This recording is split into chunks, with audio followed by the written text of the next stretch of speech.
আইনে তোরা আমার কথা শোন। এই শোন শোন আমার কথা শোন, তোরা যেভাবে বলছিস শোন,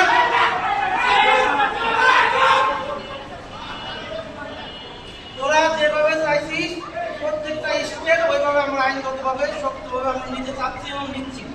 আমি বারবার বলছি এটা অফিসিয়াল ডিরেক্টরের কার্যালয়, এখানে কোনো ধরনের অরাজকতা করা যাবে না।